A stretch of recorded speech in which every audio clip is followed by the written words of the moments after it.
আমার ভাসুর মানে আমার স্বামীর বড় ভাই। আমার স্বামীকে কৌশলে বিদেশ পাঠিয়ে দেয়। আর আমার স্বামী তার বড় ভাইয়ের কথা কিছুতেই অমান্য করেনি।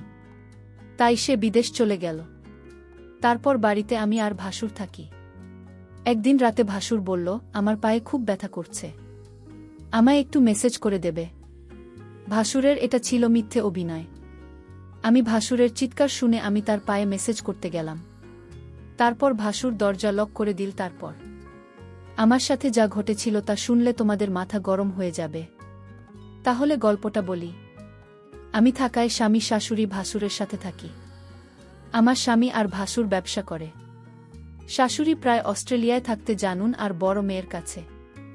এখন মূল সমস্যাটা বলি। আমার স্বামী আমাকে নিজে পছন্দ করে বিয়ে করতে চেয়েছিল, কিন্তু আমাদের পরিবারের সাথে তাদের আর্থিক অবস্থা মেলে না। আমরা মধ্যবিত্ত, তারা ধনী বলে কেউ রাজি ছিল না। তখন আমার ভাসুর সবাইকে রাজি করান। তবে আমার প্রতি তার অনুরোধ ছিল যে উনার বাচ্চাকে আমি দেখাশোনা করি। ভাসুরের একজন মালয়েশিয়ান ভুল ছিল। সে 1 বছরের বাচ্চাকে রেখে ডিভোর্স করে চলে যায়। বাচ্চাকে তাকে আমি দেখাশোনা করি। বাচ্চাটার বয়স 2 বছর। এখন যাই হোক, মূল ঘটনায় আসি। এখন একদিন দুপুরে বাসায় আমি আর বাচ্চাকে ছিলাম। বাচ্চাকে বিছানায় শুয়ে আমি বাথরুমে গোসল করতে যাই। বাচ্চাকে যেহেতু রুমে একা, তাই ওকে দেখে রাখার জন্য বাথরুমের দরজা খোলা রাখেন। ভাসুর তখন বাইরে আর শাশুড়ি অস্ট্রেলিয়ায়। বরের কাছে বাসার চাবি থাকে। এ সময় দরজায় শব্দ পায় ভাবি বর এসেছে, কারণ চাবিটা ওর কাছেই ছিল। কিন্তু ভাসুরকে দেখে হঠাৎ আমার রুমে ঢুকে পড়তে। বাচ্চাকে তখন কিছুটা কাঁদছিল, তাই মনে হয় বাচ্চার শব্দ এসেছে। এসে ঘনীভূত রুমে ঢুকে পড়ে। আমি অবাক হয়ে গেলাম। কেউ না বলে হঠাৎ এভাবে বাথরুমে ঢুকে পড়ে। আমি তাকে কিছুই বলতে পারিনি। ভাসুর তখন বলেছিল, সরি, আমি জানি না তুমি বাথরুমে ছিলে। এদিনের ঘটনার পর থেকেই ভাসুরের চোখে আমি একটা অন্যরকম দৃষ্টি দেখি। দৃষ্টিটা জানি কেমন, আমার মোটেও ভালো লাগে না। মনে হয় উনি আমার দিকে তাকিয়ে অনেক কিছু ভাবছেন। আমাকে উনি নাম ধরে ডাকতেন, কিন্তু এখন ডাকার ধরনটাও কেমন যেন হয়ে গেছে। এই ঘটনার পর থেকে প্রায় প্রতিদিনই দুপুরে উনি বাসায় চলে আসেন, অথচ আগে প্রয়োজন ছাড়া কখনো আসতেন না। এই সময় আমার বর থাকে প্রতিষ্ঠানের অফিসে। অফিসে কাজ না থাকলেও বরকে কোনো একটা কাজে লাগিয়ে উনি বাসায় থাকেন। শুধু বাসায় থাকলে সমস্যা ছিল না, কিন্তু বাচ্চার কাছে থাকার অজুহাতে উনি আমার ঘরে পড়ে থাকেন আর অদ্ভুতভাবে তাকান। বাচ্চার জন্য আমিও বেশি দূরে সরতে পারি না। বাচ্চাটা কিছুক্ষণ পর পর আমাকে ডাকে। এ অবস্থা প্রায় 2-2.5 মাস ধরে চলছে। হঠাৎ আমার ভাসুর বলল, আমার স্বামীকে বিদেশ পাঠাবে, ভালো একটা বিষ আছে, তাই বেতনও অনেক ভালো, আর তাই আমার স্বামীও না করেনি। উনি মনে হয় আমার কাছে কিছু একটা চাচ্ছেন। না হলে আমার স্বামীকে বিদেশ পাঠানো কেন? তবে তার চাওয়াটা যে কি সেটা আমি বুঝতে পারছি না। আবার ভাবি আমার ধারণা ভুল, কারণ উনি খুবই ভালো একজন মানুষ, খুব খেয়াল রাখেন আমাদের। তাই দ্বিধাটা রয়ে গেছে। আমি কি করলে উনার সাথে সম্পর্কটা আবার আগের মতো হবে? তাছাড়া আমি ওনার মনে কি আছে সেটা কিভাবে বুঝতে পারব? আমার বরকে কি ঘটনা জানাবো নাকি অপেক্ষা করব আরও? আমি ভাবলাম না, বরকে এখন কিছু জানানোর দরকার নেই। আমি আরও কনফার্ম হয়ে তারপর জানানো উচিত আমি মনে করি। বাসুর আমার দিকে অন্যরকম দৃষ্টিতে চেয়ে থাকত। আমি মাঝে মাঝে বলে উঠতাম, আপনি এভাবে কি দেখেন আমার দিকে তাকিয়ে? তখন উনি বলতো, আসলে কি বলবো, আমি খুব কষ্টে আছি। আমার কষ্টটা যদি তোমার কাছে বলি তুমি হয়তো কি মনে করো তা আমি জানি না, তবে তুমি আমার বাচ্চাটাকে নিজের মনে করে লালন পালন করছো, এতে আমি অনেক খুশি।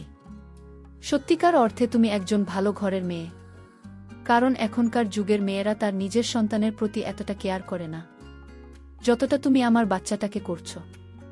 আমি তোমার এই ঋণ কোনোদিন শোধ করতে পারবো না। আমার বাচ্চাটা মায়ের অভাবটা তুমি পূরণ করছো, এর চেয়ে বেশি কি হতে পারে?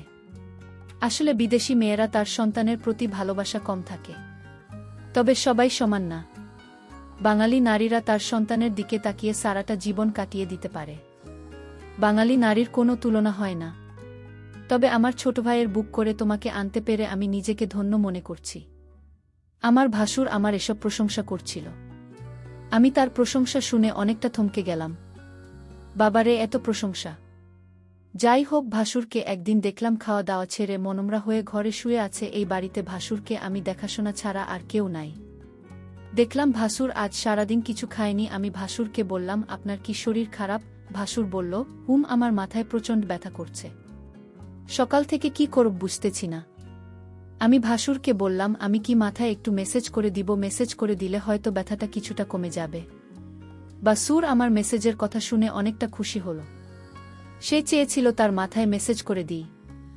আমি ভাসুরের মাথায় মেসেজ করছিলাম, এমন সময় সে বলল, দেখো, তুমি মেসেজ শুরু করতেই আমার ব্যথাটা অনেকটা কমে গেছে। তোমার হাতে কি জাদু আছে নাকি? আমি তার কথা শুনে কিছুটা অবাক হলাম। আমি বললাম, মেসেজ করে দিলে এমনই ব্যথা কমে যায়? এখানে হাতের জাদু বলতে কিছু নেই। মেসেজ করলে ব্যথা কমে যাবে, এটাই স্বাভাবিক। ঠিক আছে, তোমাকে অনেক ধন্যবাদ মেসেজ করে দেওয়ার জন্য। আমার মাথাব্যথা কমে গেছে। কিন্তু ভাসুরের মাথাব্যথা ছিল না। মাথা ব্যথার অভিনয় করেছিল আমার সাথে। আমি এটা বুঝতে পারি। আমি যখন তার রুম থেকে বের হই তখন সে একা একা বলছিল। আমি ধীরে ধীরে আমার প্রতি ভালো মন মানসিকতা তৈরি করছি, সেটা আমি বুঝতে পারলাম। ভাসুর কেন আমার সাথে এমন মিথ্যা নাটক করেছিল, তার উদ্দেশ্যটা কি ছিল তা আমার জানা খুব জরুরি ছিল। আমি বাড়িতে আছি, ভাসুরের সন্তান আর আমার ভাসুর। এরপর দিন আবার সেই অভিনয় শুরু করল। সে আস্তে করে চিৎকার করছে আর বলতে লাগলো, আমার মাথা ব্যথা করছে। এখন কি করব? আমি তখন ভাসুরকে বললাম, ডাক্তারের কাছে যান, তাহলে সব ঠিক হয়ে যাবে। রোগ নিয়ে ঘরে বসে থাকলে কি আর চলবে? বার ভালো হবে। ভাসুর আমার কথা শুনে দেখলাম তার মুখটা অন্ধকার হয়ে গেল। আসলে কি তার মাথা ব্যথা করছে নাকি এসব অভিনয়? আমি তার হাবভাব কিছুই বুঝতেছি না। আমি ভাসুরকে বললাম, চলুন আজ আপনাকে ডাক্তারের কাছে নিয়ে যাই। ভাসুর বলল, তুমি একটু মেসেজ করে দিলেই তো মাথাব্যথা কমে যায়, তাহলে শুধু শুধু কষ্ট করে কেন ডাক্তারের কাছে যাওয়া লাগবে কেন? আমি ভাসুরের কথা শুনে কিছুটা অবাক হলাম। সে চায় আমি তার মাথায় মেসেজ করে দিই। আসলে সে কি চায় সেটা আমার জানতে হবে। ভাসুরের এমন অভিনয় আমার কাছে ভালো মনে হচ্ছে না। এর মধ্যে আমার বর আমার কাছে ফোন করল। আমাকে জিজ্ঞেস করল, কেমন আছ সালমা? আমি বলেছিলাম, তুমি খুব শীঘ্রই বাড়িতে আসলে অনেক ভালো হতো। এতদিন বিদেশ থাকার দরকার নাই, তুমি যত দ্রুত সম্ভব চলে আসো। আমার স্ত্রীর এমন কথা শুনে আমি কিছুটা থমকে যাই। আমার স্ত্রী তো কোনোদিন এমন কথা বলেনি। আজ সে এমনভাবে বলছে আমি যেন আজই দেশে চলে আসি। আমি সালমাকে জিজ্ঞেস করলাম, তোমার কোনো অসুবিধা হচ্ছে? সালমা বলল, না, তেমন কোনো সমস্যা হচ্ছে না। বর ভাই জান তোমার খোঁজ খবর রাখে তো? আমি বললাম, ভালোই খোঁজ খবর রাখে। ঠিক আছে, এখন রাখি, পরে কথা হবে। ভাসুর আড়ালে থেকে আমার সমস্ত কথাগুলো শুনছিল। কথা শেষ হতেই ভাসুর চলে গেল তার রুমে। রাত হল। ভাসুর আমায় ডাকছে, বলছে, সালমা, আজ আমার পায়ে অনেক ব্যথা করছে। বুঝলাম না আমার কি হয়েছে। দিন দিন রোগ বেড়ে চলেছে। তুমি কিছু মনে না করলে আমার পায়ে একটু মেসেজ করে দাও। সে ব্যথায় চিৎকার করছে আর বলছে আমার পায়ে অনেক ব্যথা করছে। আমি ভাসুরের চিৎকার শুনে তার পায়ে মেসেজ করতে শুরু করলাম। ভাসুর তখন ঘুমিয়ে পড়ল। ভাসুর ঘুমিয়ে রইল আর আমি তার পায়ে মালিশ করে দিচ্ছিলাম। কিন্তু ওইদিকে বাচ্চাটা কাঁদছিল। আমি ভাসুরকে বললাম, আপনি ঘুমিয়ে পড়েছেন, বাচ্চাটা কাঁদছে, আমি চলে যাই। তখন ভাসুর বলল, ঠিক আছে, বাচ্চাটাকে ঘুম পাড়িয়ে আবার এসো। ভাসুর আমার সাথে এমন করছে মনে হচ্ছে আমি এ বাড়ির চাকরানির। সারাক্ষণ তার সে বলতো আমার করতে হয়। আমি তো এই পরিবারের সমস্ত কাজ করতে করতে আমি অনেক ক্লান্ত, কিন্তু আমার কষ্ট কি আর কেউ বোঝে? পরের দিন আমি বলেছিলাম ভাসুরকে, আপনার মাথায় ব্যথা, পায়ে ব্যথা, আর চলুন আপনার চিকিৎসা করাব। আজ আমি আপনাকে ডাক্তারের কাছে নিয়ে যাব। আপনি না যেতে চাইলে আপনাকে জোর করে নিয়ে যাব। ভাসুর মনে হচ্ছে গলা শুকিয়ে গেল, কারণ ডাক্তারের কাছে গেলে হয়তো সত্যটা পাশ হয়ে যাবে, তার কোনো রোগ ধরা পড়বে না। তখন হয়তো আমার চোখে সে দোষী হয়ে যাবে। এটা ভেবেই ভাসুর ডাক্তারের কাছে যেতে চাইত না। আমি সেটা ভালো করে বুঝতে পারতাম। আর তাই ভাসুরকে আজ আমি বললাম, আপনি যদি আজ ডাক্তারের কাছে না যান তাহলে আপনি বাড়িতে একা একা থাকতে হবে। আমি চলে যাব এই বাড়ি থেকে। আমার স্বামী ফিরে আসলে আবার এই বাড়িতে ফিরব। তার আগে না। ভাসুর আমার কথা শুনে থমকে গেল। তাহলে সালমা আমার মনের কথা কি বুঝে গেল নাকি? আমি বললাম, ঠিক আছে সালমা, চল, আজ আমি ডাক্তারের কাছে যাব। তুমি যখন চাইছো আমি কি আর না করতে পারি? এখানে তো আমার কোনো উপকার হবে না। আপনার রোগ ভাল হবে, আপনার ভালোর জন্যই তো ডাক্তারের কাছে নিয়ে যাওয়া ভাসুরের মতো ভাল ছিল না। এটা আমি শিওর হলাম তার কথায়। যাই হোক, ডাক্তারের কাছে গেলাম। ডাক্তার তার সমস্ত শরীর পরীক্ষা করল। পরীক্ষার রিপোর্টের জন্য অপেক্ষা করতে লাগলাম। ভাসুর আজ অবশ্যই আমার কাছে ধরা পড়বে। ভাসুরের মুখখান দেখলাম শুকিয়ে গেছে। প্রায় 4 ঘন্টা পর রিপোর্ট আসলো। ডাক্তার রিপোর্ট দেখে বলল, আপনার কোনো সমস্যা নাই, আপনি তো ভালো আছেন, আপনার সমস্ত রিপোর্ট ভালো। ডাক্তারের কথা শুনে ভাসুর অনেকটা লজ্জিত হল। আমি ভাসুরকে নিয়ে বাড়িতে ফিরলাম। আমি ভাসুরকে জিজ্ঞেস করলাম, আপনার কোনো রোগ নেই, আপনি রোগের ভান করে কেন আমাকে কষ্ট দিলেন? আপনার উদ্দেশ্যটা কি বলবেন? ভাসুর বলল, আরে অনেক সময় রিপোর্টের সমস্যা ধরা পড়ে না, কিন্তু সালামা বিশ্বাস করো আমার সত্যি পায়ে এবং মাথা ব্যথা করছিল। পরের দিন রাতে ভাসুর আবার চিৎকার শুরু করল, বলতে লাগল, ব্যথায় মরে গেলাম, আমার খুব পায়ে ব্যথা করছে। শুনছো সালমা, তুমি আমার পায়ে একটু মেসেজ করে দাও। আমি তার চিৎকার শুনে কি আর করবা, মেসেজ করতে গেলাম, তার পায়ে মেসেজ করে দিলাম। ভাসুর তখন ঘুমের ভান করে শুয়েছিল। সালমা তার পায়ে ম্যাসাজ করে দিচ্ছিল। ভাসুর বলল, ঠিক আছে, আমার ব্যথা একদম নিরাময় হয়ে গেছে, এখন তুমি যাও, ঘরে গিয়ে ঘুমিয়ে পড়। কিন্তু সালমা দেখিয়ে আমার কথা কিছু শুনেছেন না। সে আমার পায়ে ধরে ঘুমিয়ে গেছে। মনে হচ্ছে সে অনেক ক্লান্ত হয়ে গেছে। আমি বিছানা থেকে উঠে বললাম, তুমি এখানে কিভাবে এলে, আর আমার রুমে কেন? এখানে তুমি কি করছো? ভাসুরের এসব কথা শুনে আমার মনে হলো, বাহ, আপনি তো ভালোই বলছেন। ভাসুর বলল, যাও তোমার রুমে গিয়ে ঘুমাও। ভাসুরের আজকে বিষয়টা আমি কিছুই বুঝতে পারছিলাম না। রাত শেষে সকাল যখন একজন লোক ডাকতে লাগল, সালমা ম্যাডাম বাড়িতে আছেন?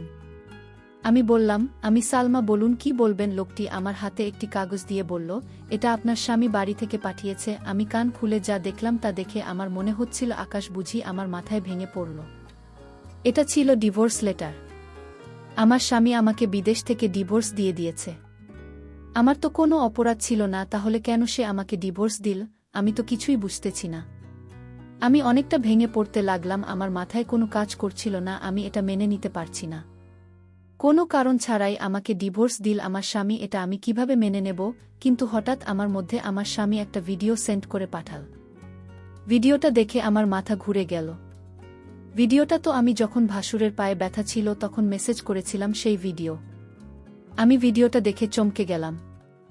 আমি ভাসুরের উপকার করলাম, আর ভাসুর কিনা আমার স্বামীকে ভুল ধারণা দিল কেন সে এটা করল। আমি ভাসুরের রুমে গিয়ে ভাসুরকে বললাম, আপনি কি মানুষ না অন্য কিছু? আপনি কিসের জন্য আমার সংসারটা ভেঙে দিলেন একটা মিথ্যা নাটক করে? আমার মতো সহজ সরল ছিল, আমি কিছুটা বুঝতে পারছিলাম, কিন্তু আমি তো আপনাকে বলিনি, কারণ আমি আপনাকে সম্মান করি তাই, আর আপনি সম্মানের এই প্রতিদান দিলেন। ভাসুর তখন 10 লক করে দিল। আমি বললাম, দরজা লক করলেন কেন? সে বলল, একটু পরে সবাই বুঝতে পারবে।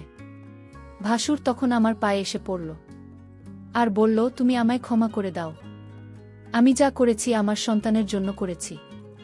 আমি চেয়েছি তুমি আমার সন্তানের জননী হও। আমার সন্তানকে তুমি যেভাবে লালন পালন করেছ এতে আমি অনেক খুশি। আমি চাই তুমি আমার হয়ে সারা জীবন থাকো। আর তাই তো আমি এটা করেছি, নিজের সন্তানের জন্য সকল বাবা মা সব কিছু করতে পারে। আমাকে তুমি ক্ষমা করে দিও।